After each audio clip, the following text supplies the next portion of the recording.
Welcome back to the Level Up series, where we're talking about content creation and how to make it great. Today we're going to be having a focus on social media and how best you can utilize it for your company. Let's just first acknowledge how many platforms there are out there. There are so many to use and to choose from that it can be a little bit daunting at first. So what you have to remember is to pick the best ones that fit with your work and stick with them. You know, someone may know your work from one platform, and if you can link them to another platform, using two platforms to kind of gain that audience retention, that means that you'll gain views in both places, and you'll be widening your audience even by putting up the same content or something similar.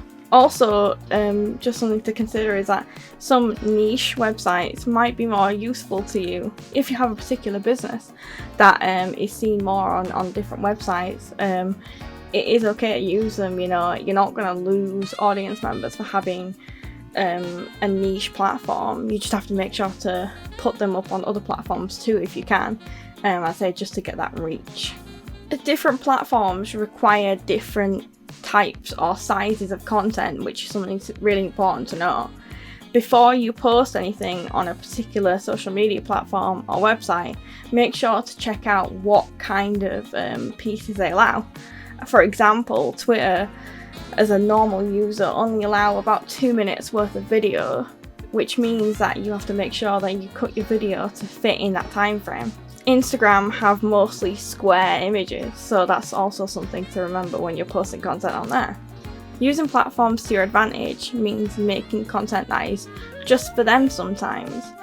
When you have a piece of content that you really like though, or is a little bit longer, let's say it's a live stream or a YouTube video, clipping it to make it shorter and putting it on multiple platforms is also a really good thing to do.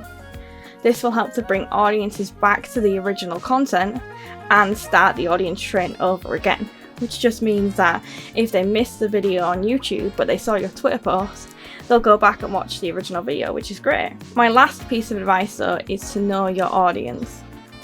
If they tell you that they like something, make sure to keep doing it. And if you know what kind of audience you want to attract, make content that reflects that.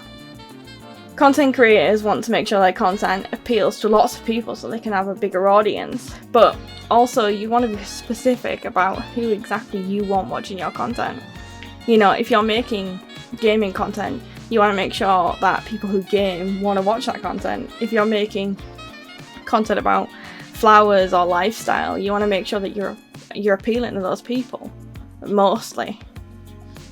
And I think that's something you can do from the start. You can have an image in your brain about who you want watching your content to make sure that every time you make a piece of content, you're attracting that kind of people. So that's all I have for you today. Thank you so much for watching. I really hope you're enjoying the series so far. If you want more videos like this, you know, please do leave a comment and let me know. I would love your ideas for future videos. And if you ever need help making content, or you know, you want to kind of have that first step a little bit easier, do feel free to check out my Coffee and other social media platforms, and I would love to help you make that first step. Until next time though, have a great time guys. Bye.